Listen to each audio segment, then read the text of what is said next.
श्रीमद् भागवत जी का पहला श्लोक है। कल हम लोग महात्म सुन रहे थे, महत्व सुन रहे थे। आज से प्रथम स्कंद में प्रवेश कर रहे हैं। जन्माद्यस्य यतोऽन्वयादि तरतः, जो प्रभु जन्म मृत्यु आदि के जो क्रम हम मानवों के हैं, उनके जो हेतु हैं, जिनसे ये जन्म मृत्यु आदि के क्रम प्रकट होते हैं और जो इनसे सर्वथा परे हैं, ऐसे परमात्मा। चार्थे स्वविज्ञ स्वराट, जो अविज्ञ हैं, अनविज्ञ नहीं है, सब जानते हैं कौन किस भावना में है, कौन कैसा है, किसके साथ क्या चल रहा है, किसके जीवन में कैसी व्यवस्था अवस्था है, जो सब जानते हैं, सब कुछ पता है उन्हें। तुम जानत सब अंतर्यामी, उन्हें सब पता है। पूज्य पिताजी महाराज भी अपनी कथा में इस बात को कहते हैं और भी संतजन इस बात को कहते हैं कि ठाकुर जी को बताना नहीं होता कि हमारे जीवन में ये चल रहा है नाथ। अब लोग काली माता के दर्शन करने जाते हैं, 90% लोग वहां अपनी अवस्था बता करके आते हैं कि हे मैया हमारे जीवन में ये चल रहा है। उन्हें पता है, उन्हें सब पता है, वे सब जानते हैं। अरे आपके जीवन के रचनाकार ही वही हैं। ठाकुर जी ने ही संरचना की है आपके संपूर्ण जीवन की, उन्हें सब पता है। मैं कथा में कहा करता हूं कि प्रेम में बताया नहीं जाता, प्रेम में अपनी अवस्था व्यवस्था बताई नहीं जाती, छुपाया जाता है। हम कष्ट में हैं, पीड़ा में हैं, रुदन में हैं, किसी भी प्रकार की विपत्ति में हैं, यह भी छुपाया जाता है ठाकुर जी से, उनको बताया नहीं जाता। प्रेम जहां अतीत में होता है वहां पर पीड़ा छुपाई जाती है। मां अगर बहुत पीड़ा में है और पता चला कि बेटा हफ्ते भर बाहर से आया है, तो उस दिन मां की यही भावना रहती है मैं कैसे भी ठीक हो जाऊं, उसको पता ना चले कि मैं बीमार हूं। क्यों? चिंता करेगा। पत्नी की भी यही भावना रहती है कि मेरे पति को पता ना चले कि मैं दुखी हूं। पिता की भी यही भावना रहती है बच्चों को पता ना चले कि मैं कष्ट में हूं। क्यों? चिंता करेंगे। तो फिर ठाकुर जी के प्रति हमारी भावना क्यों नहीं आती कि हम उनको भी ना बताएं कि हम पीड़ा में हैं? वो जानते सब हैं, वो बोलना क्यों है? सब पता है, उनसे मत कहिए, बल्कि प्रेमी बनिए। और आप यदि हमारी कथा सुन रहे हैं या व्रज के संबंध रखने वालों की कथा में आप आते हैं, तो व्रज का जो संबंध है ना, वो प्रेम लक्षणा भक्ति से है। और प्रेम लक्षणा भक्ति में प्रेम के ही तौर तरीके बताए जाते हैं ठाकुर जी के सन्मुख करने के लिए। और प्रेम का एक स्वभाव है कि पीड़ा में भी प्रेमी अगर सामने आ जाए तो दूसरा प्रेमी हंसता है, मुस्कुराता है, गाता है, नाचता है, कि उसको पता ना चले कि मैं पीड़ा में हूं। ठाकुर जी सब जानते हैं, वो अविज्ञ हैं, अनविज्ञ नहीं है, सब पता है। और जब एक प्रेम का स्वरूप होता है कि हमारा प्रेमी सामने आया और हमने तब भी छुपाया कि हम कष्ट में हैं, तो प्रेमी को पता तो है कि मैं कष्ट में हूं लेकिन फिर भी छुपा रहा हूं, तो उसका प्रेम और बढ़ जाता है। पीड़ा में है लेकिन मुझसे छुपा रहा है, तो वो और प्रेम देते हैं। ठाकुर जी ऐसे प्रेमी हैं। इसलिए एक नियम बना लीजिए कि आज के बाद, अब तो देखो आधे से ज्यादा जीवन तो कई लोगों का निकल गया, कई लोग अभी बढ़ रहे हैं आगे। अब क्यों बताना ठाकुर जी को? बहुत बता लिया ठाकुर जी को, अब मत बताइए। अब बस ठाकुर जी से कहिए नाथ जैसे भी हैं प्रसन्न हैं, आनंद में। ठीक है, जीवन में उतार चढ़ाव तो सबके लगे रहते हैं। स्वामी विवेकानंद आपके बंगाल की भूमि से पूरे विश्व को ज्ञान दिया। वो कहते हैं अगर एक भी दिन आपका बिना चैलेंज के निकलता है तो इसका मतलब आप जी ही नहीं रहे हो, आप कुछ अच्छा कर नहीं रहे हो। हर दिन आपका बहुत स्मूथ हो गया है, बहुत इजीली आप चले जाते हो, कहीं भी कुछ भी कर लेते हो, तो इसका मतलब है कि आप जी नहीं रहे हो। पर हर दिन एक टास्क है, हर दिन एक पीड़ा है, हर दिन एक संकट सामने आके खड़ा हो जाता है और आप उससे जूझते हो, तो समझो कि आप जी रहे हो, आप कुछ कर रहे हो। इसलिए भैया मैं तो कहता हूं, जैसे प्रसाद कभी नीचे भी गिर जाए तो कहीं भी गिरा हो उठा के पा लिया जाता है, प्रसाद को अपवित्र नहीं माना जाता। ऐसे जीवन के हर क्षण को भी प्रसाद मान लो, ठाकुर जी दे रहे हैं, उसको स्वीकार कर लो। हर क्षण, हर परिस्थिति, हर व्यवस्था प्रसाद है, उसको स्वीकार करो। ठाकुर जी से मत करो, वो अविज्ञ हैं, सब जानते हैं। हमारे बताने से उनको सुनाई देगा नहीं, वो जानते हैं। और कई लोगों का स्वभाव बन गया है कि बताना ही है, ठाकुर जी को पता चलना चाहिए कि मेरी क्या पीड़ा है। तो फिर एक बार नजर घुमा के देख लो, 1000 लोग खड़े हैं तुम्हारे साथ, वो सब बता रहे हैं। एक लॉजिकल बात है, 1000 लोग एक साथ एक बात कहेंगे, कैसे सुनेंगे ठाकुर जी? वो सब जानते हैं, मत कहिए। चार्थे स्वविज्ञ स्वराट, वो सब जानते हैं, वो स्वराट हैं। उनकी कृपा से सूर्य प्रकाशित होता है, उनकी कृपा से चंद्र प्रकाशित होता है, उनकी कृपा से वायु चल रही है, उनकी कृपा से पूरा ब्रह्मांड अपनी क्रियाओं को क्रियान्वित कर रहा है। वो नहीं जानते कि आपकी क्या जरूरतें हैं? सब जानते हैं। भीष्म पितामह कहते हैं कि मैंने कोई इतना बड़ा पाप तो नहीं किया था जो मुझे इतनी बड़ी सजा दी आपने। ठाकुर जी बोले, पाप क्या किया था, क्या नहीं किया था, क्या सजा मिलनी चाहिए, क्या नहीं मिलनी चाहिए, मुझे मत बताइए। कर्मण्येवाधिकारस्ते, तुम्हारा अधिकार केवल कर्म पर है। मां फलेषु कदाचन, फल पर तुम्हारा अधिकार नहीं है, वो तो मेरा अधिकार है कि मैं क्या दूंगा, कब दूंगा, कैसे दूंगा। इसलिए उसमें ज्यादा चिंता मत करो। हम लोगों की रुकावट का और हम लोगों की चिंता का कारण क्या है कि हम कर्म पर ध्यान ना देके फल पर ज्यादा ध्यान देते हैं। कर्म पर ध्यान ना दे करके, कर्म को व्यवस्थित ना करके फल की चिंता ज्यादा करते हैं। ठाकुर जी कहते हैं वो मेरी चिंता का विषय है, मुझे करने दो, तुम बस अपनी क्रिया करो, अपने कर्म को संवारते चलो। बंधुओं, अच्छा करने के बाद भी अच्छा ना मिले, अच्छा करने के बाद भी अच्छा ना मिले, तो भी मन में रिग्रेट नहीं होगा कि मैंने बुरा किया था, नहीं, अच्छा ही किया था, नहीं मिला कोई बात नहीं, मिल जाए तो ठाकुर जी की कृपा। ये सुनना बहुत आसान लगता है पर जीना बहुत मुश्किल है। और जब से सोशल मीडिया का टाइम आया है तब से तो नेगेटिविटी तो इतनी ज्यादा लोगों में भरी पड़ी है, वो अब निकल निकल के आ रही है। मुझे कहना नहीं चाहिए पर मुझे बहुत कष्ट होता है। आज सनातन धर्म के बड़े बड़े संत जन, बड़े बड़े ऋषि जन केवल एक दूसरे से लड़ने में लगे और आमने सामने नहीं लड़ते। आमने सामने एक दूसरे के पांव छुएंगे, एक दूसरे को गले से लगाएंगे। मेरी बात बहुत ध्यान से सुनिएगा। पिछले 2 सालों के अंदर युवाओं में भक्ति जागृत हो रही है। पिछले 2 सालों में, अभी ताली नहीं बजाओ, अभी नहीं बजाओ, ताली बजाने वाली बात ही नहीं कर रहा मैं, ये चिंता वाली बात कर रहा हूं। पिछले 1.5-2 वर्षों में युवाओं में भक्ति जागृत हो रही है।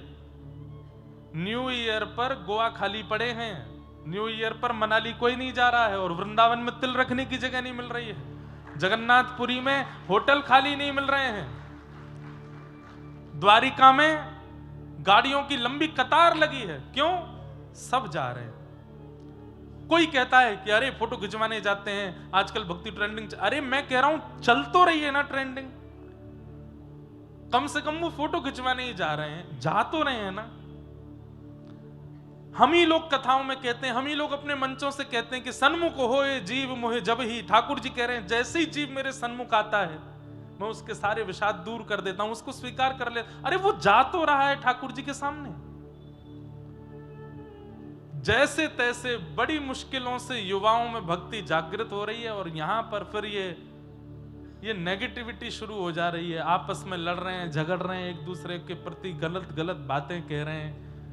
कभी किसी कथावाचक को छोटा बता रहे हैं, किसी को बड़ा बता रहे हैं, किसी के जीवन पर कुछ कह रहे हैं, कहीं कुछ डाल रहे हैं। ये सब बहुत गलत है। और फिर वही दिन आ जाएगा कि यही युवा वापस यू टर्न ले लेगा, नहीं जाएंगे मंदिरों में, खाली पड़े रह जाएंगे मंदिर, नहीं जाएगा कोई भक्ति तीर्थ धामों में। और फिर कहेंगे कि घनघोर कलिकाल आ गया है, पबों में जाते हैं, उल्टे सीधे काम करते हैं, ऐसा क्रिया करते हैं। नहीं मानेंगे। फिर भी हमें पता है ये लड़ाई झगड़े चलते ही रहेंगे। और अब इस वर्ष से तो बहुत ज्यादा ही होने लगा है। अभी वर्ष का प्रारंभ नहीं हुआ, इतना सब कुछ चल रहा है, और जहां देखो वहां बस केवल धार्मिकों में लड़ाई चल रही है, संप्रदायों में विभाजन चल रहा है। ये बड़े हैं, ये छोटे हैं, इन्होंने ऐसा किया, इन्होंने वैसा किया, इन्होंने ऐसा कर दिया, अरे ये नियम का पालन नहीं करते, ये कहां लिखा है, ये कौन से ग्रंथ की बात है ये। कलयुग में इन सब से कुछ नहीं होने वाला है। इसलिए हम ज्यादा लोगों को तो नहीं समझाते, क्योंकि मैं ही फिर कटघरे में खड़ा हो जाऊंगा, आज तो ये बता मैं हम तू बहुत बड़ा बनना है, हमको समझा रहा है, आपको तो हम बोल सकते हैं। जीवन के 4 दिन बचे हैं भैया, हमारे आपके कब प्राण चले जाएं कोई पता नहीं है। जितना हो सके हरेर नाम हरेर नाम एव केवलम कलौ नास्त्यैव नास्त्यैव नास्त्यैव गतिरन्यथा। श्रीमन चैतन्य महाप्रभु ने द्वार द्वार जाकर के नाम बुलवाया, क्योंकि ये नाम ही कल्याण करेगा। यहां पर विवाद छिड़ रहे हैं, विषाद छिड़ रहे हैं, आपस में लड़ झगड़ रहे हैं, आप लोग अपने काम पर ध्यान रखो। आपका काम क्या है? ठाकुर जी को भजो, ठाकुर जी को रटो, सेवा करो, अपने जीवन को सार्थक बनाओ। ये जो चल रहा है संसार में, अब इनको तो हम ज्यादा कुछ कह नहीं सकते, करने दीजिए। कटाक्ष में, विभाजन में, नीचा दिखाने में, छोटा दिखाने में, नेगेटिव बातें बोलने में लोगों को क्षण भर लगता है। और अब तो क्या बोलते हैं उसको, फ्रीडम ऑफ स्पीच मिल गई है सबको बोलने का एक। अरे कलयुग में ब्रह्मास्त्र नहीं चलते, कलयुग में पाशुपतास्त्र नहीं चलते, कलयुग में ये इंटरनेट अस्त्र चल गया है। कहीं से कोई भी कुछ भी बोल के कुछ भी किसी के बारे में कटाक्ष कर देता है, और इससे फिर लोग भ्रमित होते हैं। लोगों के मन में आता है ये आपस में खुद ही लड़ रहे हैं, हम क्या भजन करेंगे फिर। इसलिए भैया दिन हो, रात हो, मंगल हो। और ये हमने पता है अपने ब्रजमंडल के साधु संतों से सीखा। हमारे ब्रजमंडल के साधु ऐसे हैं, लोग उनके बारे में भी बहुत कुछ बोलते, पर वो अपने भजन पर ध्यान देते हैं और नित्य प्रणाम के योग्य हैं, नित्य वंदन के योग्य हैं। हमारे परम पूजनीय श्री प्रेमानंद जी महाराज आज वे पद यात्रा करते थे, कितने लोगों ने उनका विरोध किया। वे सुबह सुबह 2:30 बजे उठ करके, वो आप लोगों के लिए नहीं, जब वहां 5 लोग भी नहीं होते थे मार्ग पर, तब भी वो इतने बजे ही निकलते थे, तब भीड़ नहीं होती थी इतनी। अब भीड़ हो गई तो लोगों ने फिर उसको भी प्रोपोगंडा बना करके उनके बारे में भी बोलने लगे, उनको कटाक्ष करने लगे, उनके वक्तव्यों पर भेदन और शास्त्रीय प्रमाण कहां है, ये कैसे बोल सकते हैं, ये ऐसे करते हैं, अपने को पुजवाने के लिए कर रहे हैं ये। अरे आप ये तो विचार कीजिए कि उनके कारण आज कितने लोग श्री राधा वल्लभ जी के सन्मुख हो गए, उनके कारण कितने लोग वृंदावन आ गए, जो वृंदावन कभी पहुंच नहीं पा रहे थे। ऐसे बड़े बड़े आधुनिकताओं को प्राप्त करने वाले, चाहे वो खेल जगत के लोग हों, चाहे वो सिनेमा जगत के लोग हों, चाहे वो किसी क्षेत्र के लोग हों, सबको खींच करके ले आए, घुटनों पर बैठा दिया, सर झुकवा दिया व्रज की रज में। लेकिन ये संसार है, यहां पर आपने अच्छे 4 काम किए, उसको आदमी एक बार में भूल जाता है। आपने एक कुछ ऐसा गड़बड़ कर, और गड़बड़ किया भी नहीं, किसी ने उसको गड़बड़ बता दिया तो 5 लोग विश्वास भी कर ले, तो हाँ सही कह रहा है, गड़बड़ ही है। तो फिर हम में और भक्तों में, हम में और राक्षसों में अंतर कहां रह गया? हम भी तो वही हो गए। मर्यादा पुरुषोत्तम राम जी हैं, वन में पिता की आज्ञा से निकले हैं, लेकिन रावण को उनमें भी दोष दिख रहा है। ऐसे परम सुकुमार, ऐसे परम कोमल, परम सुंदर श्री राघव जी में भी रावण को दोष दिख रहा है। इससे क्या सिद्ध होता है कि दोष दृष्टि देखना, दोष दृष्टि रखना ही राक्षसत्व है। इसलिए हमारी इतने लोगों से तो प्रार्थना हम कर ही सकते हैं जो यहां बैठे हैं, मत देखो दोष, मत लाओ इन दोष दृष्टियों को जीवन में। जीवन के बहुत कम समय रह गए। ठाकुर जी कर लेंगे ना न्याय, सही गलत का न्याय ठाकुर जी करेंगे, सही गलत का न्याय यमराज करेंगे। हमको किसने अधिकार दिया कि हम इस प्रकार, अब तो भजन करो, कीर्तन करो, ठाकुर जी का नाम गुणगान करो। तेने ब्रह्म हृदय आदि कवये मुह्यन्ति यत्सूरयः जिन्होंने ब्रह्म आदि देवताओं को भी, इंद्र आदि देवताओं को भी अपनी लीला पर मोहित कर लिया। तेजो वारि मृदाम यथा विनिमयो यत्र त्रिशर्गो मृषा, पृथ्वी जल अग्नि वायु आकाश भी जिनके अधीन रहता है, ऐसे श्री ठाकुर जी जहां पर तीन त्रिगुणातीत सृष्टि के जो स्वामी हैं, ऐसे प्रभु को धामना स्वेन सदा निरस्त कुहकम सत्यम परम धीमहि, ऐसे प्रभु को, परम सत्य स्वरूप को हम बारंबार प्रणाम करते हैं, बारंबार वंदन करते हैं, ठाकुर जी को बारंबार नमन करते हैं। भागवत जी के द्वितीय श्लोक में विषय, अधिकारी, संबंध और प्रयोजन 4 बातें बताई गई हैं। धर्म प्रोजित कैतवोत्र परमो निर्मत्सराणां सतां, वैद्यं वास्तवमत्र वस्तु शिवतं तापत्रयोन्मूलनम्। श्रीमद्भागवते महामुनिकृते किं वा परैरीश्वरः सद्यो हृदयवरुध्यते त्रिकृतिभिः शुश्रूषुभिस्तच्छणा। सब लोग बैठ जाओ और ध्यान से सुनो।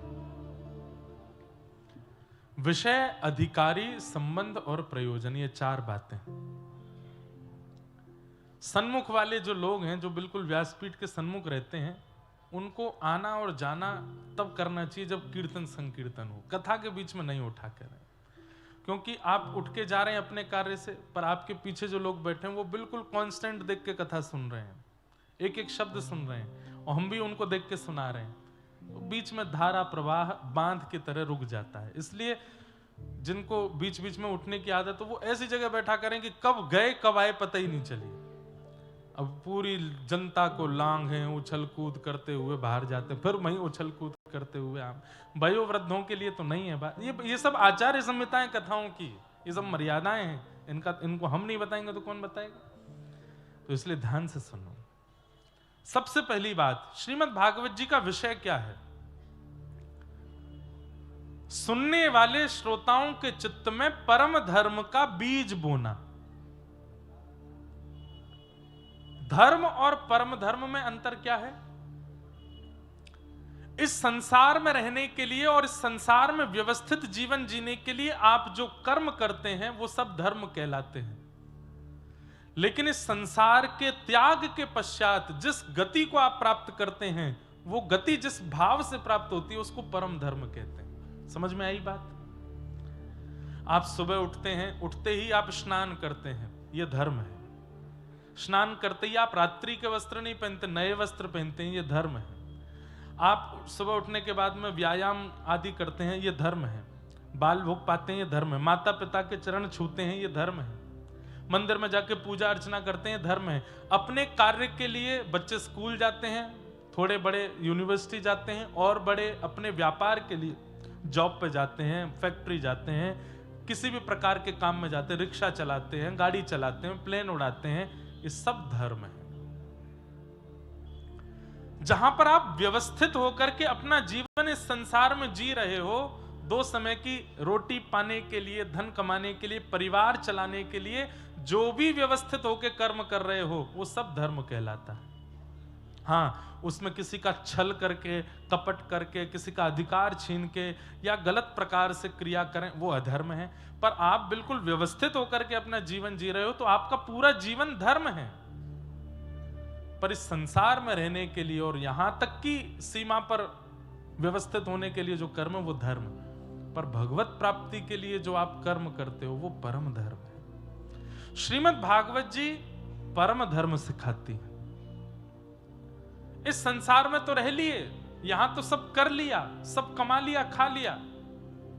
ठाकुर जी ने श्रीमद् भगवत गीता के माध्यम से धर्म और परम धर्म दोनों बातें बताई हैं, संसार में कैसे रहना और मेरी प्राप्ति कैसे करनी। पर श्रीमद् भागवत तो केवल परम धर्म का उपदेश देती हैं, भगवत प्राप्ति कैसे हो,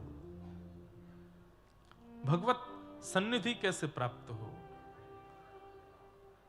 कथा आप लोग सुन रहे हैं, ये धर्म नहीं है, ये परम धर्म है।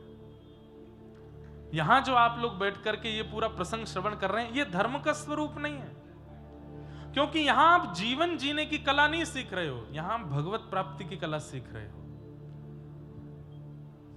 जीवन जीने की कला बीच बीच में हम वो भी बताते हैं, बीच बीच में आचार्यों की वाणी से वो भी सिद्ध करते हैं कि जीवन कैसा हो, पर यहां पर मूल रूप से एक ही बात प्रस्तावित की जाती है कि भगवत प्राप्ति कैसे हो, वो परम धर्म है। इस लोक में रहने के लिए जो क्रियाएं हैं वो धर्म है, और परलोक की प्राप्ति के लिए, वृंदावन की प्राप्ति के लिए, ठाकुर की प्राप्ति के लिए जो क्रिया है वो परम धर्म है। श्रीमद् भागवत परम धर्म का बीज बोती है। अब ये भी बात समझने की, बीज बोती है, बीज बो दिया गया, लेकिन वो बीज पुष्पित हो, फलित हो, वृक्षित हो, वृहद हो, ये काम आपका है। इन 7 दिनों में जुताई और बुवाई हम कर देंगे, लेकिन 8वें दिन से वो जो बीज भीतर गया है वो बड़ा होकर के वृक्ष बने, पुष्पित, फलित और सुगंधित हो, ये आपकी जिम्मेवारी है।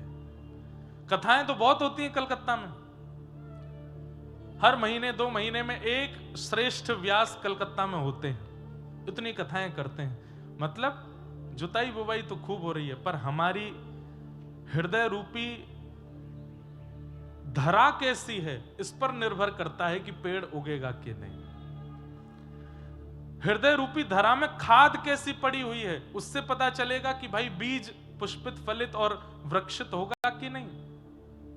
कई जगह जमीन इतनी ज्यादा योग्य नहीं होती, तो वहां कितने भी बीज बो दो वहां वृक्ष उगता ही नहीं है, तो वहां पर खाद डाली जाती है, थोड़ा अच्छा किया जाता है, वहां की जमीन को थोड़ा उपजाऊ बनाया जाता है, तब जाकर के वो पुष्पित होती है। वहां पर कोई भी बीज डाला जाए वो फलित हो जाता है। पर आजकल हमारे राष्ट्र में, चाहे पूरे विश्व में, लोगों की हृदय रूपी जो धरा है वो बांझ हो गई है, उसमें ज्यादा पेड़ उगते नहीं हैं। बीज तो बहुत बोए जाते हैं लेकिन उनसे कोई मिलता नहीं।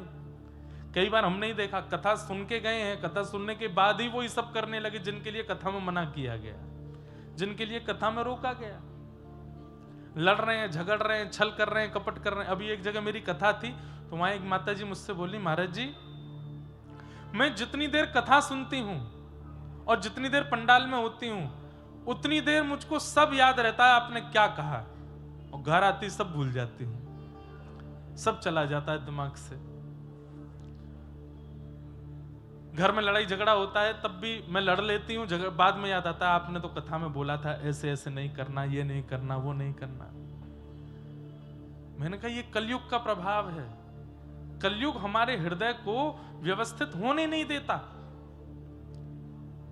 पर कथा यहां याद रखने का विषय नहीं है, हमारे जाने के बाद याद रखने का विषय है कि क्या बोल के गए हैं, क्या समझा के गए हैं, क्या बता के गए हैं, वो चित्त में रहे। ज्ञान जब दिया जाता है तब सब स्वीकार करते हैं, पर उस समय स्वीकार नहीं, उसको तो ज्ञानी के ज्ञान का विश्राम हो जाए उसके बाद लागू करना है, तभी तो उसका लाभ है। अब आप क्लासरूम में तो बहुत अच्छे से बैठते हो जब टीचर पढ़ाते हैं, लेकिन एग्जाम में आके क्लास में तो मुझे सब याद था, पर ये एग्जाम पेपर आते ही भूल जाता हूं मैं, तब तो फेल हो ही जाना है। ये क्लासरूम है और यहां से बाहर जाते ही आपका एग्जाम शुरू होता है। ये बातें वहां याद रखनी है, यहां याद रखने की आवश्यकता नहीं। यहां तो केवल उसको नोट डाउन करते जाओ और बाहर जाती उसको लागू कर दो। तो श्रीमद् भागवत परम धर्म का विषय है, धर्म का नहीं, परम धर्म। ठाकुर जी कैसे मिले, भगवत प्राप्ति कैसे हो, जीवन का उद्धार कैसे हो, कल्याण कैसे हो, उसका जो विषय प्रतिपादित करे वो भागवत। दूसरी बात बहुत सावधानी से सुनिएगा, श्रीमद् भागवत के परम धर्म के विषय को किस प्रकार के लोग स्वीकार कर पाते हैं, तब कहते हैं निर्मत्सराणाम सताम, जिनके जीवन में मात्सर्य दोष नहीं है, मात्सर्य दोष किसको कहते हैं? जो दूसरे के सुख से दुखी होते हैं। आज की डेट में संसार में सबसे ज्यादा लोग इसी श्रेणी के हैं, अपने दुख से दुखी नहीं है। मुझे बुखार आ जाए चलेगा, मुझे खांसी हो जाए चलेगा, पर वो ठीक नहीं रहना चाहिए, उसको भी बीमार करो। मैं निर्धन हो गया, मेरा व्यापार ठप हो गया, चलेगा, कोई बात नहीं, पर उसका क्यों चल रहा है? इस बात से पीड़ित हैं, इस बात से दुखी। बड़ी प्रसिद्ध कथा है, एक व्यक्ति गया, जाके उसने तप किया, भगवान प्रसन्न होकर के बोले वरदान मांगो। बोले प्रभु एक वरदान दे दो, मैं जो चाहूं मुझे मिल जाया करे। ठाकुर जी बोले ऐसे वरदान देने हमने बंद कर दिए। क्यों? बोले भस्मासुर आया था और उसने मांगा मैं जिसके सिर पे हाथ धरूं वो भस्म हो जाए। शंकर जी ने वरदान दिया, शंकर जी के पीछे भागा, तो तुमको ही भस्म करूंगा मैं। ये सब वरदान नहीं देने हमको। तो प्रभु मैंने तप किया, थोड़ा तो कुछ दो। बोले कुछ और मांगो। बोले नहीं चाहिए यही, मैं जो चाहूं मुझे मिले। तो ठाकुर जी बोले कलयुग का जीव है, चल तूने जो मांगा तुझे देंगे, लेकिन तरीका हमारा होगा। बोले क्या? तू जो चाहेगा तुझे मिलेगा, पड़ोसी को दुगना मिलेगा। ये कोई बात नहीं होती। बोले यही बात है भाई, अब तू जो चाहेगा तुझे मिलेगा, लेकिन तेरे सामने वाले को तुझसे दुगना मिलेगा। जा। आ गया, बढ़िया मेरा बंगलो बन जाए कोलकाता में, और उसका तो एक बना, पड़ोसी के दो बने, दो दो बने। उसने कहा बढ़िया बने, तो पड़ोसी को बहुत ही बढ़िया बना। कोई बात नहीं, तब तक भी सहता रहा। मेरे पास एक बढ़िया लग्जरी कार हो जाए, तेरे पे एक हुई, पड़ोसी पे दो आ गए। मेरा 10-15 करोड़ का टर्नओवर हो जाए, 100 करोड़ का टर्नओवर हो जाए, पड़ोसी का और दुगना हो गया। एक सुंदर सी कन्या से मेरा ब्याह हो जाए, पड़ोसी के दो हो गए। मन में विचार करने लगा कि इसके तो मैं जो मांगता हूं सब दुगना मिलता है, तो इसका मतलब तो ये है कि मैं जो भी अच्छा मांगूंगा मुझे थोड़ा मिलेगा, इसको दुगना मिलेगा। लेकिन इसमें यह भी तो होगा कि अगर मैं कोई घाटे की वस्तु मांगूंगा तो मुझे एक होगी, इसको दुगनी होगी। तो चलो अब घाटा मांगते हैं। मेरा आधा घर टूट जाए, और वो आधा घर टूटा, उसका पूरा ही टूट गया। मेरे घर के बिल्कुल मुख्य द्वार पर एक बड़ा गड्ढा हो जाए, मेरे तो एक हुआ, उसके दो हो गए। मेरी एक आंख फूट जाए, अब मेरी तो एक ही फूटेगी, दोनों से ही अंधा हो जाएगा। ये इस प्रकार की भावना से जो लोग बड़े चिंतित रहते हैं, दिन रात उनकी चिंता ही केवल यह है कि वो श्रेष्ठ क्यों हो रहा है, उसके पास सब कुछ क्यों है, वो मुझसे आगे कैसे निकल गया। ऐसे लोगों को मात्सर्य दोषी कहते हैं। और मात्सर्य दोषी लोग आध्यात्म से दूर रहें, क्योंकि उनको आध्यात्म की चर्चा कभी समझ में नहीं आ सकती। कितनी बड़ी विडंबना की बात है। दोष संसार में अनेक हैं, काम, क्रोध, लोभ, ईर्ष्या, द्वेष, अभिनिवेश, अहंता, ममता, चिंता, इतने सारे दोष हैं संसार में।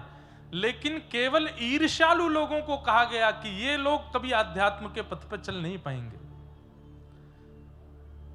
जिसके चित्त में काम है, जिसके चित्त में क्रोध है, जिसके चित्त में लोभ है, वो भी आध्यात्म पथ पर चल के एक दिन सुधर जाएगा, पर ईर्ष्यालु नहीं सुधर पाएगा। ईर्ष्यालु को बहुत समय लगेगा। और मानो चाहे मत मानो, पर ईर्ष्या सबको होती है, सबके चित्त में होती है। कोई अभिमानवश नहीं कहेंगे हम व्यासपीठ पर बैठ के कि हमारे चित्त को भगवान ने शुद्ध रखा। ठाकुर जी सदा रखें, पर ईर्ष्यालु बहुत लोगों को होती है। और ये ईर्ष्या भगवत प्राप्ति में सबसे बड़ी बाधा। इतनी बड़ी बाधा काम भी नहीं है, इतनी बड़ी बाधा क्रोध लोभ भी नहीं है, जितनी बड़ी बाधा ईर्ष्या है।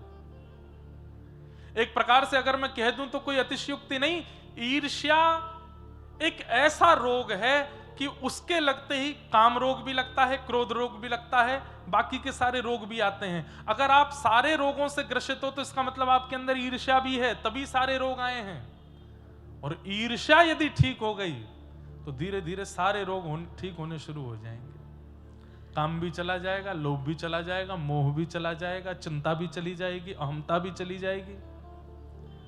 ईर्ष्या को ठीक करो। हम तो कहते हैं कथा में कि जिससे ईर्ष्या होती है उसका चिंतन करो। अभी किससे होती है ईर्ष्या? कलकत्ता में कौन है जिसको देख के आपको अच्छा नहीं लगता? उसका चिंतन कर लो एक क्षण के लिए, और फिर 7 दिन कथा सुनो। 7 दिन बाद फिर से उसको याद करना, और याद नहीं उसके पास ही चले जाना, उसको जाके सामने से देखना। अगर तब भी ईर्ष्या हुई तो फिर एक कथा और सुनो, और तब ईर्ष्या नहीं हो तो समझना कि कथा ने चित्त को परिवर्तित किया। ठाकुर जी ने हमको देख लिया तभी ईर्ष्या नहीं हो रही है। ईर्ष्या दोष जिसे कहते हैं मात्सर्य, ये मात्सर्य दोष ठाकुर जी को प्रिय नहीं लगता। निर्मत्सराणाम सताम वैद्यं वास्तवमत्र वस्तु शिवदम। आपकी बंगाल की भूमि को जैसे चैतन्य महाप्रभु ने सुशोभित किया, ऐसे ही आपकी बंगाल की भूमि को सुशोभित किया हमारे कविराज, जिन्हें कविराज कह दूं तो कोई अतिशयोक्ति नहीं, बल्कि छोटा है कविराज भी, श्री जयदेव महाप्रभु। वे भी इसी बंगाल की भूमि पर जन्मे, बाद में फिर उड़ीसा जगन्नाथ प्रभु के चरणों में चले गए। अच्छा, जगन्नाथ जी का भी यश गायन करने वाले चाहे चैतन्य महाप्रभु हों चाहे जयदेव महाप्रभु हों, सब आए बंगाल में, बंगाल से गए महाप्रभु जी के पास। जयदेव महाप्रभु जिन्होंने गीत गोविंद रचना की, और गीत गोविंद रचना करने के बाद में महाप्रभु जी को आज तक, मैं एक कथा में कहीं कह रहा था, इतना बड़ा प्रेमी आपने दुनिया में नहीं देखा होगा जितने बड़े प्रेमी हमारे महाप्रभु जगन्नाथ जी। कोई प्रेमी होता है ना, उसके प्रिय प्रेमी ने, प्रेमिका ने या प्रेमी ने उसको कुछ प्रिय वस्तु दी, तो प्रिय वस्तु को वो संभाल के रखता है। कितने दिन संभाल के रखता है? लोग उसको क्या करते हैं, प्रिजर्व करके रख लेते हैं, कहीं बुक के नीचे दबा के रख लेंगे, अलमीरा में बंद कर देंगे, लॉकर में रख देंगे, पर रोज उसको खोल खोल के देखे ऐसा प्रेमी दुनिया में कोई नहीं हुआ। केवल जगन्नाथ महाप्रभु हैं। आज भी 1000 वर्ष हो गए हैं लगभग जयदेव महाप्रभु को आए पृथ्वी पर, आज भी जयदेव महाप्रभु के द्वारा विरचित गीत गोविंद को हृदय से लगा के सोते हैं रात में। आज भी गीत गोविंद का पाठ सुने बिना महाप्रभु जगन्नाथ जी को नींद नहीं आती। अरे कोई हमको रोज दाल भात खिला दे तो हमारा भी 4-5 दिन में मन भर जाएगा। मुझे संदेश बहुत प्रिय लगता है, पर मुझे भी अगर रोज कोई खिलावे, सुबह संदेश, दोपहर में संदेश, रात को संदेश, फिर नाश्ता में संदेश, ब्यारू में संदेश, बाल भोग में संदेश, रात में, अब मैं कहूंगा भाई बस से मैं ही संदेश है जाऊंगा थोड़े दिन में। लेकिन जयदेव महाप्रभु के गीत गोविंद को आज भी और हृदय से तो लगाते हैं, अपने अधर तक लेके आते हैं महाप्रभु जगन्नाथ जी, अपने अधर तक लगाते हैं। जगन्नाथ महाप्रभु सो ही नहीं सकते जब तक गीत गोविंद उनके हृदय से ना लगाया जाए, पूरे तन पर लपेट करके पहनाते हैं। ऐसे जयदेव महाप्रभु की विरचित गीत गोविंद, तो कहते हैं कि उस काल में गीत गोविंद की इतनी प्रसिद्धि हो गई, जहां कहीं भी कोई गीत गोविंद गाता था उसको महाप्रभु जगन्नाथ जी का अनुभव होने लगता था। कोई बंगाल में बैठ करके गीत गोविंद गाने, ये तो आज भी होता है, पर आजकल हमारी अनुभव करने की क्षमता चली गई है। आज भी अगर मैं अभी भी गीत गोविंद गाना शुरू करूं व्यास मंच से, महाप्रभु जगन्नाथ जी 1 सेकंड के लिए सही इस पंडाल में आ जाएंगे, 1 क्षण के लिए आएंगे। और जब वो आएंगे, या तो किसी के रोए खड़े हो जाएंगे, या किसी के नेत्र सजल हो जाएंगे, या किसी का मन शांत हो जाएगा, किसी का विषाद दूर हो जाएगा। ऐसे अनुभव के रूप में महाप्रभु जी आएंगे, और मैं गाऊंगा 2 पंक्ति, देखना अनुभव होगा आपको। लेकिन जब जयदेव महाप्रभु ने गीत गोविंद की रचना की तो किसी ने उनसे भी चिड़न कर ली उस समय पर, क्योंकि जिसको देखो वो गीत गोविंद गा रहा है। तो एक और कवि थे, उन्होंने गीत गोविंद अपना लिखा और उसके नाम गीत गोविंद लिख दिया, और वो पूरी दुनिया से लड़ने लगे। इस बात के प्रस्ताव पर राजा के पास भी पहुंच गए कि इनका गीत गोविंद श्रेष्ठ नहीं है, मेरा श्रेष्ठ है। राजा भी थोड़ा थोड़ा उनके रुझान में आने लगा कि हो सकता है इनका गीत गोविंद अच्छा हो। लेकिन गीत गोविंद किसका अच्छा है ये निर्णय तो महाप्रभु जगन्नाथ करेंगे ना। महाराज, जब ईर्ष्यावश जयदेव महाप्रभु से ईर्ष्या करके किसी ने अपनी गीत गोविंद की रचना की, तो महाप्रभु जगन्नाथ जी उसके स्वप्न में नृसिंह बन के पहुंच गए और जाकर के बोले, तुझे मेरे गीत गाने, तू गा, तुझे मेरा गुणगान गाना है, तू अपनी शब्दावली में गा, मुझे अच्छा लगेगा, लेकिन मेरे जयदेव ने जो गीत गोविंद लिखा है उसकी पहुंच कोई और नहीं कर सकता। तुम अपने गीत गोविंद को अभी समुद्र में बहा के आओ, वो गीत गोविंद श्रेष्ठ नहीं है, गीत गोविंद तो जयदेव महाप्रभु का है। ठाकुर जी ईर्ष्यालुओं को स्वीकार नहीं करते।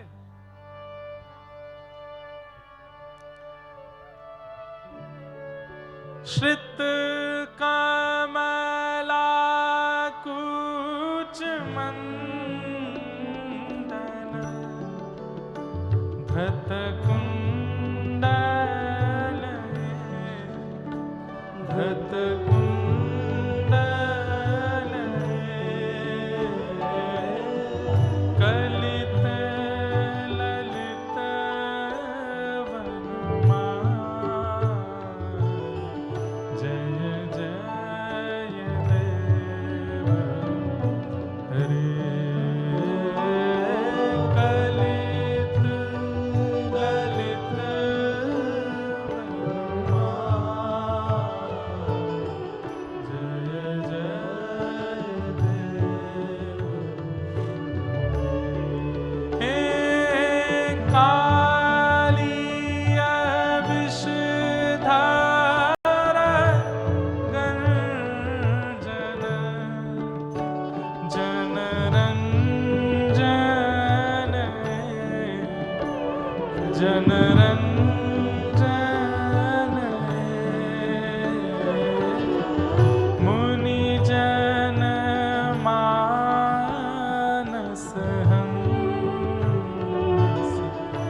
राधे कृष्ण हरि गोविंद गोपाला नंद जी को लाला यशोदा दुलारा। राधे कृष्ण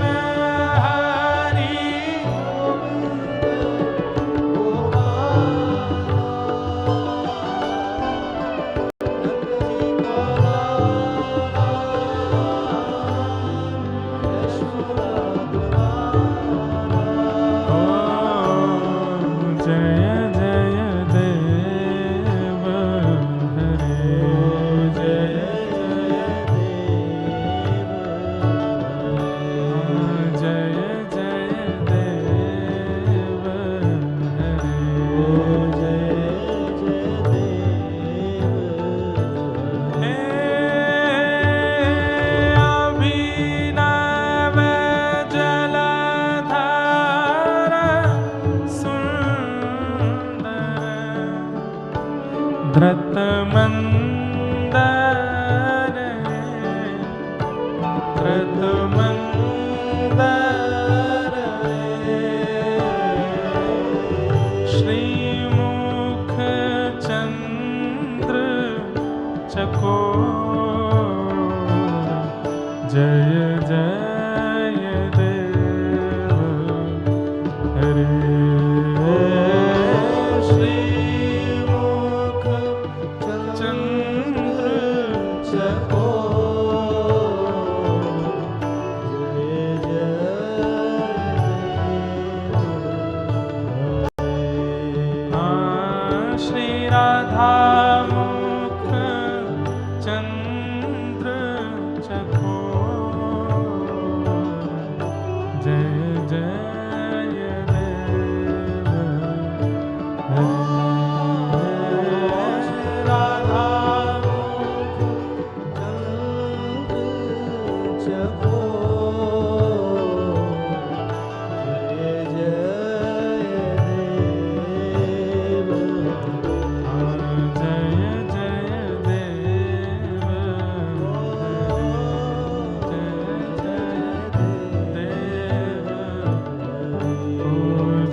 हजारों बार गीत गोविंद का पाठ कर चुके हैं, पर आज भी जब गीत गोविंद गाते हैं तो रोंगटे खड़े होते हैं। आज भी नेत्र अंदर ही अंदर हिलोरें लेता है, मन रूपी मयूर नृत्य करने लगता है। इससे ये प्रमाण है कि गीत गोविंद ठाकुर जी ने स्वीकार कर लिया है। इसलिए जितनी बार उसका आस्वादन करोगे उतनी बार अच्छा। हमने एक बार कथा में एक बात बताई, हमारे व्रज के एक संत हैं, वो नित्य ठाकुर जी के लिए नई नई सामग्री बनाते हैं और सामग्री बना के ठाकुर जी को भोग लगाएंगे। फिर उसके बाद जब सबको बांटते हैं ना, तो ये नहीं कहते कैसो बनो है, या में राम रस कैसो है, या में चीनी कैसी है, गुड़ कैसा है ना।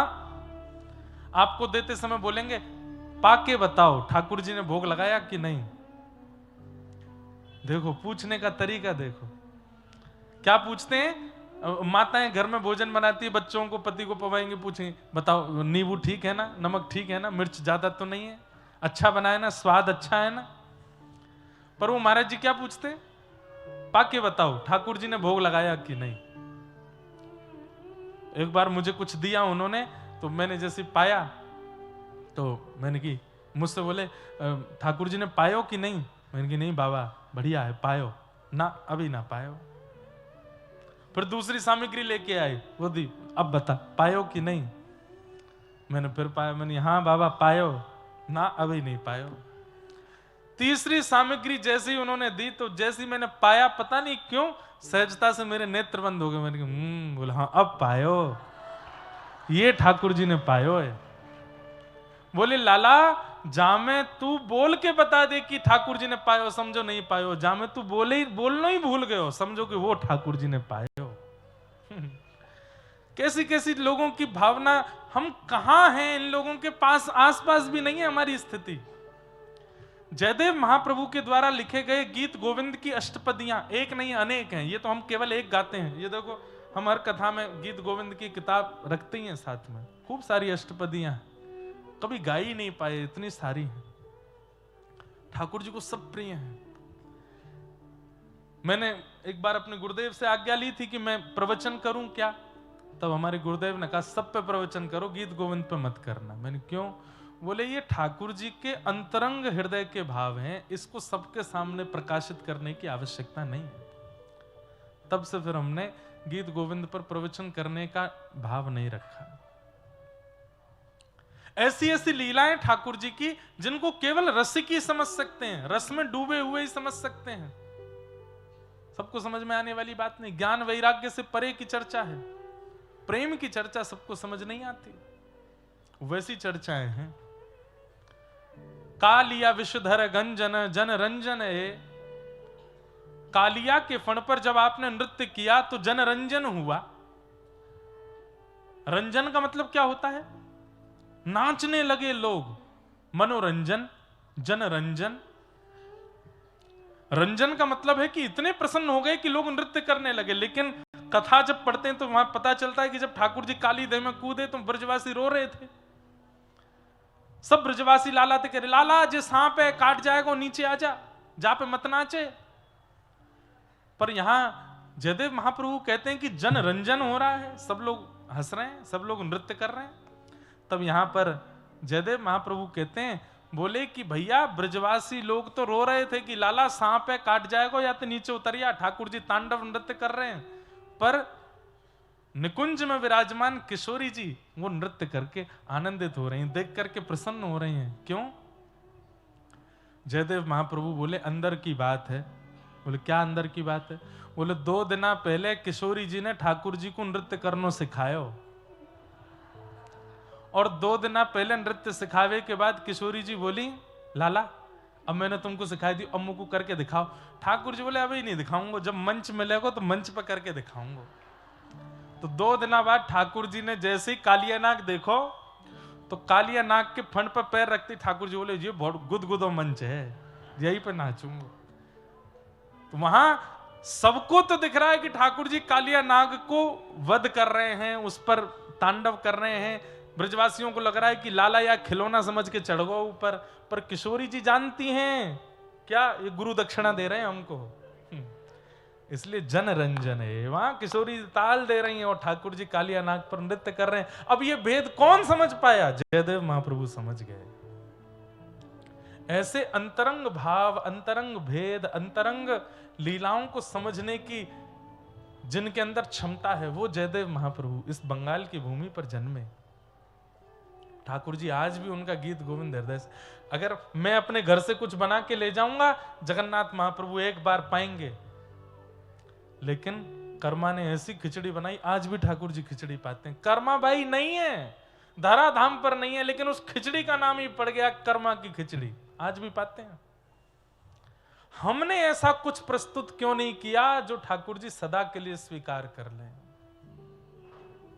अरे गणपति भट्ट गए जगन्नाथ महाप्रभु का दर्शन करने के लिए, और उनका नियम था कि मैं गणेश जी के अलावा किसी को नहीं देखता। जब किसी ने कहा कि यहां मंदिर में तो कृष्ण विराजमान है, बलभद्र हैं, सुभद्रा जी हैं, तो गणपति भट्ट रोने लगे, ओहो मेरा तो नियम टूट गया, मैं अपने इष्ट के अलावा किसी को नहीं देखता। मुझे किसी ने भ्रमित करके कह दिया कि जगन्नाथपुरी में तो गणेश जी हैं, अब तो मेरा नियम टूट गया। रोने लगे समुद्र के तट पर। तो आप लोग इधर ध्यान दो, यहां देखो, हम माइक पे बोल रहे हैं, हमारी आवाज तेज है, बाहर वाले बिना माइक के बोल रहे हैं। क्या बता रहा था मैं? हाँ, तो गणपति भट्ट गए, कतार में खड़े थे दर्शन करने के लिए, तो आगे पीछे के लोगों से पूछा, अंदर मंदिर में गणेश जी है ना? किसने भेंका दिया आपको? बोले लंबोदर तो हैं पर गणेश जी नहीं है, ठाकुर जी हैं। लंबोदर मतलब जिसका पेट बड़ा होता है। गणपति भट्ट रोने लगे समुद्र के तट पर, अरे मेरा नियम टूट गया, मेरी इष्ट परंपरा टूट गई। ठाकुर जी बोले, इष्ट से इतना प्रेम करता है कि मेरा दर्शन नहीं करेगा? ठाकुर जी बोले, खेला जाए इसके साथ। ठाकुर जी छोटे से बालक बन के गए और गणपति भट्ट से जाके बोले, क्यों रो रहे हो? बोले, मैंने नियम लिया था कि मैं गणेश जी के अलावा किसी को नहीं देखूंगा, और मैंने यहाँ जगन्नाथपुरी आके गलती कर दी, अब यहाँ तो मंदिर में कृष्ण बैठे हैं, उनको तो मैं नहीं देखूंगा। ठाकुर जी बोले, किसी ने तुमको बहका दिया है, गणेश जी ही हैं अंदर, और तुमको विश्वास ना हो तो आंख पे पट्टी बांध के चलो, छू के देख लेना। पहले जगन्नाथ जी को स्पर्श करने का अधिकार सबको था। अच्छा एक बात बताएं, पहले मंदिर में सब जगह स्पर्श का अधिकार था। बाद में मुगलों का आगमन हुआ और मंदिरों में जब ये लोग दूषितताएं करने लगे, तब से मंदिर के गर्भगृह बंद कर दिए, तब से आज तक बंद ही हैं। तो गणपति भट्ट जी आंख पे पट्टी बांध के गए, जगन्नाथ जी के सन्मुख पहुंच गए, बोले मैं पट्टी तभी खोलूंगा जब मुझे पता लग जाए कि ये गणेश जी हैं। सबसे पहले इनकी नाक छू के देखूंगा। जैसे यहां हाथ रखा, हाथ रखते रखते देखे तो वो तो सूंड जैसा अनुभव हो, अरे ये तो सूंड है, ये तो गणेश जी है। नहीं, एक बार कान और देख लूं, यहां हाथ रखे तो बड़े बड़े कान। एक बार पेट और देख लूं, जैसे ही पेट देखने लगे लंबोदर। और ठाकुर जी इतने इतने खेलते हैं, सूंड से उसके सिर को गुदगुदाने और लगे, तो उसको विश्वास ही हो गया ये तो गणेश जी ही हैं। जैसे ही पट्टी खोली तो गणेश जी नहीं, जगन्नाथ जी थे। अरे मायावी देवता, मैं आंख बंद करता हूं तो सूंड का अनुभव कराता है, आंख खोल के देखता हूं तो जगन्नाथ बन जाता है। राम राम, मेरा नियम टूट गया, मेरा नियम टूट गया। तुरंत ठाकुर जी प्रकट हो गए और प्रकट होकर के गणपति भट्ट को हृदय से लगा लिया। बोले, अरे तू भेद क्यों मानता है? चाहे वो गणेश हो, चाहे वो शिव हो, चाहे वो कृष्ण हो, चाहे वो राम हो, चाहे वो देवी हो, चाहे भद्रकाली हो, सब में मैं विराजमान हूं। सब जगह मेरा विलास है, सब जगह मेरी उपस्थिति है, बस देखने के लिए दृष्टि चाहिए। सब जगह मैं विद्यमान हूं। क्यों प्रसन्न हो गए? क्योंकि अपने इष्ट के प्रति इतनी निष्ठा है गणपति भट्ट की, ठाकुर जी प्रसन्न हो गए। और ऐसे प्रसन्न हुए, आज तक स्नान पूर्णिमा, जिसको ज्येष्ठ पूर्णिमा कहते हैं, आज भी ठाकुर जी गणेश जी का रूप धारण करते हैं। ज्येष्ठ पूर्णिमा जो है जगन्नाथ जी का जन्मदिन है, जन्मोत्सव है, और उस दिन कलशों से स्नान करते हैं ठाकुर जी। बाहर आकर के स्नान वेदी पर स्नान करने के बाद फिर 15 दिन के लिए मंदिर बंद हो जाता है। तो स्नान करने के बाद जो सबसे पहला श्रृंगार जगन्नाथ जी का होता है, वो गणेश जी के रूप में ही होता है। सूंड ठाकुर जी धारण करते हैं, बड़े बड़े कान लगाते हैं और बिल्कुल गणेश जी जैसे ही बनते हैं। तो गणपति भट्ट से इतनी रीझ है कि आज हजारों साल हो गए हैं, ठाकुर जी आज भी गणेश जी बनते हैं। कर्माबाई से ऐसे रीझे, आज भी उनकी खिचड़ी पाते हैं। जयदेव महाप्रभु से ऐसे रीझे, आज भी उनके गीत गोविंद को। है कोई इनसे बड़ा प्रेमी? हमारा प्रेम तो 10-15 दिन का होता है, 10-5 महीने का होता है। उसके बाद हमारे प्रेमी ने हमें क्या दिया, हमारे लिए क्या प्रस्तुत किया, हम भूल जाते हैं। पर ठाकुर जी नहीं भूलते, आज भी याद रखते हैं ठाकुर जी, किसने मुझे क्या दिया, कैसे दिया, कब दिया, सब याद है। अभी मैं कथा सुना रहा था, चेन्नई में भी एक भगवान के भक्त हुए, रोज ठाकुर जी को वस्त्र भेजते थे, बहुत धनवान थे, अच्छे वाले वस्त्र भेजते थे। एक बार जीवन में ऐसा उतार चढ़ाव आया कि उनके जीवन से धन चला गया। अब वस्त्र भेजना था, वस्त्र भेजने के लिए पैसे थे नहीं, तो सामान्य सा वस्त्र भेज दिया। बोले मेरा नियम हो जाएगा पूरा वस्त्र भेजने का। तो बिल्कुल ऐसा कपड़ा भेजा जिसको ठाकुर जी की सेवा में क्या पोंछा में भी यूज नहीं किया जाए, लेकिन नियम था, धन है नहीं तो सामान्य वस्त्र भेज दिया। सर्दियों का समय, ठाकुर जी कंबल ओढ़ के बैठते हैं, आगे कोयले की सिगड़ी तापते हैं। ठाकुर जी को रात्रि में शयन करा करके गुसाई जी गए, सुबह मंगला में आकर के देखा तो ठाकुर जी की कटकटी चल रही है, दांत जोर जोर से ऐसे ठाकुर जी कांप रहे हैं। एक दिन पहले ही जो सामग्रियां आई थी उनमें वो वस्त्र भी आया था, तो उस वस्त्र को देख करके नीचे जो सेवक आदि थे उन्होंने कहा अरे ये वस्त्र तो पोंछा के लायक भी नहीं है, इसको ऐसे बाहर कर दो, किसी और को दे देंगे, ठाकुर जी की सेवा में क्या प्रयोग करें। वो वस्त्र बाहर कर रखा था। अगले दिन जब मंगला में ठाकुर जी देखे तो ठाकुर जी के दांत बज रहे थे जोर से। गुसाई जी बोले अरे कंबल लाओ, कंबल लाओ। 10-5 कंबल चढ़ा दिए, 2-3 सिगड़ी लगा दो सामने, बार बार हाथ सेक सेक करके ठाकुर जी के हाथों का स्पर्श करें, घी लगावें, इत्र लगावें गरम गरम, ठाकुर जी की सर्दी जावे। ठाकुर जी की सर्दी नहीं गई। जब इतना करने के बाद भी सर्दी नहीं गई तो गुसाई जी समझ गए, बोले ओहो जरूर किसी भक्त ने मन से कुछ भेजा होगा और वो इनको ओढ़ना होगा, किसी ने उसको नहीं दिया होगा, इसीलिए ये नाटक कर रहे हैं ठंड लगने का। सेवकों को बुलाया, क्यों कल कुछ वस्त्र आए थे क्या? बोले हाँ, कहाँ हैं? सब दिखाए। बोले इनमें से कुछ हटा दिए थे? कहा हाँ 1-2 कपड़े थे वो ज्यादा बढ़िया ठाकुर जी के योग्य नहीं थे, वो बाहर के। बोले वो कहाँ है? वो तो हमने रसोई घर में रख दिए कि पोंछा मोछा के काम आएंगे। बोले वही लाओ। उन कपड़ों को लाए और जैसे ही वो कपड़ा ला करके ठाकुर जी के चरणों पर रखा, इतने में ठाकुर जी बोले मुंह तो पसीना आ रहे हैं बहुत जोर से, सबरे कंबल हटाओ, इस सगड़ी हटाओ सामने से, गर्मी लग रही है बहुत जोर से। क्यों? ठाकुर जी को सर्दी नहीं लगती, ठाकुर जी को गर्मी नहीं लगती, ठाकुर जी को प्रेम लगता है, ठाकुर जी को भाव लगता है, ठाकुर जी को भूख नहीं लगती। वो उनको आप पवाओगे, आप खिला सकते हो उनको? नहीं, ठाकुर जी को केवल प्रेम चाहिए, केवल भाव चाहिए। और वो प्रेम भाव कैसे भी हमारे चित्त में निर्मित हो जाए और हम उसको प्रस्तुत कर दें उनके आगे, उसके लिए तो हम कथा सुन रहे हैं कि हमारा मन वैसा बन जाए कि हम भी कुछ प्रस्तुत करें, कर्मा जैसा, जयदेव महाप्रभु जैसा, ताकि हमारा भी वो भाव स्वीकार हो।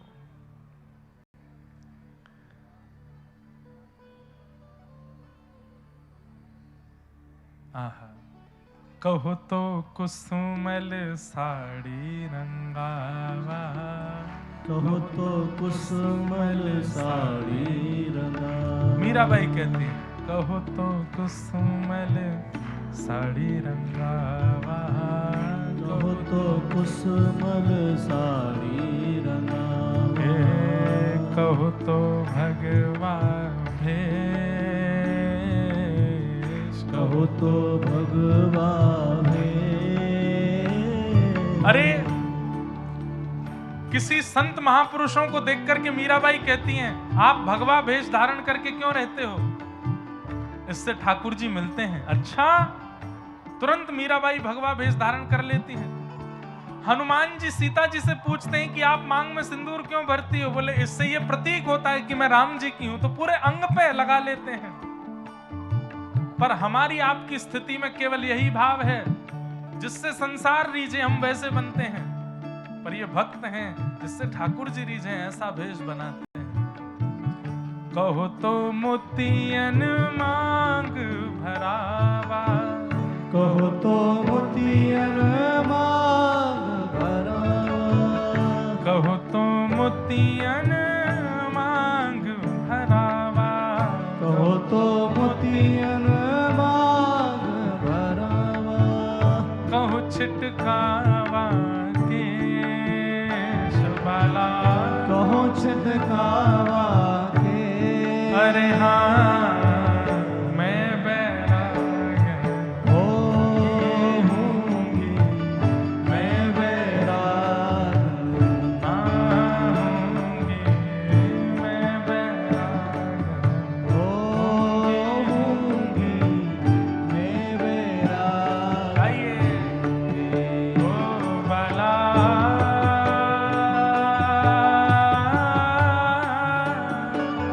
मैं बैरागन होंगी, होंगी मैं बैरागन होऊंगी, मैं बैराग होंगी, मैं बैरागन होंगी। मैं बैराग क्यों? ओ जिन भेषा मेरो सावरो रीझे, जिन भेषा मेरो सावरो रीझे, जिन भेषा मेरो गिरधर रीझे, जिन भेषा मेरो गिरधर रीझे, मैं सोही भेष धरूंगी हो। मैं तो सोही भेष धरूंगी, हाँ मैं तो सोही भेष धरूंगी हो। मैं तो सोही भेष धरूंगी। अरे हाँ मैं बैरागन होंगी, मैं बैराग हाँ होंगी, मैं बैरागन होऊंगी, मैं बैराग। श्री राधा गिरधर लाल की हो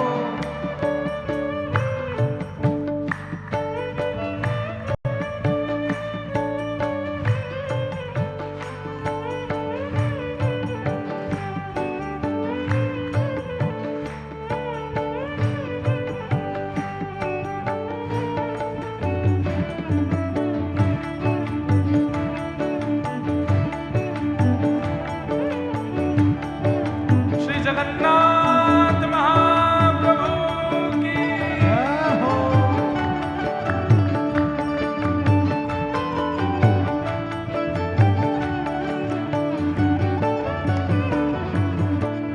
प्राण हमारा वहाँ बसत है, प्राण हमारा वहाँ बसत ओ है, प्राण हमारा वहाँ बसत है, प्राण हमारा वहाँ बसत है।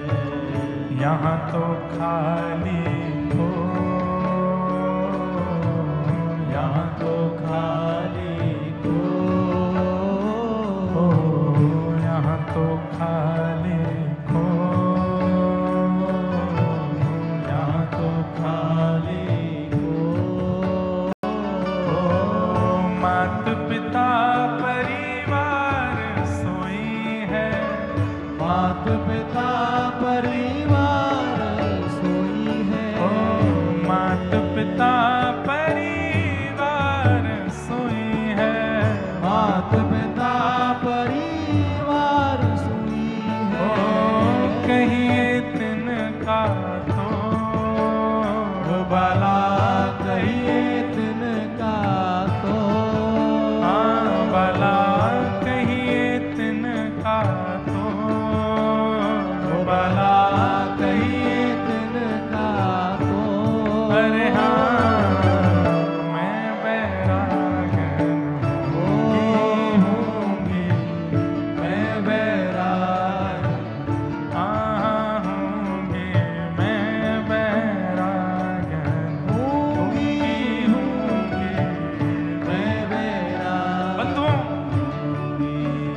नेपाल की भूमि पर अनेक भक्त हुए। उनमें से एक भक्त हुए श्री हरिदास ठाकुर, नामाचार्य हरिदास ठाकुर, जो कि जन्म से हिंदू नहीं थे, मुस्लिम थे। अरे राजा के आदेश पर बीच बाजार में कोड़े बरसाए जा रहे थे उनके ऊपर। क्यों? कि तू काफिरों के देवता का नाम नहीं बोलेगा, तू ये हरि नाम नहीं बोलेगा, हरि बोल नहीं बोलेगा, माथे पर तिलक नहीं लगाएगा। जितने कोड़े मारते थे उतनी तीव्रता से उनके मुख से हरि बोल हरि बोल हरि बोल। और कोड़े मारने के बाद में जो कोड़े मारते थे उनके चरण पकड़ते थे हरिदास ठाकुर और बोलते हैं, मुझे इतना ऊंचा स्वर ठाकुर जी ने दिया, मैंने खूब नाम गाया, पर इतने ऊंचे स्वर में कभी कुटिया में बैठ के नहीं गा पाया जितने ऊंचे स्वर में आज कोड़ों पर गा रहा हूं। धन्यवाद, और बरसाओ ताकि मैं और भाव से गाऊं। क्योंकि वहां पर किसी लोक रंजन की इच्छा नहीं है, अरे स्वयं जीने की भी इच्छा नहीं है। हमारी इच्छा तो केवल एक है। यहाँ जितने बालक, जितने बड़े लोग तिलक लगाते हैं, कंठी पहनते हैं, एकादशी नियम करते हैं, कथा सुनते हैं, वो सब भुजा उठा करके गाओ, हे जिन भेषा मेरो सावरो रीजे, जिन भेषा मेरो सावरो रीजे, जिन भेषा मेरो सद्गुरु रीजे, जिन भेषा मेरो सद्गुरु रीजे, जिन भेषा श्री वृंदावन रीजे, जिन भेषा श्री जिन भेषा श्री वृंदावन रीजे, जिन भेषा श्री वृंदावन रीजे, मैं सो ही भेष धरूंगी हो, मैं तो सो ही भेष धरूंगी। अरे हाँ, मैं बैराग ओ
जिन भेषा मारो सांवरो रीझे, मैं सो ही भेष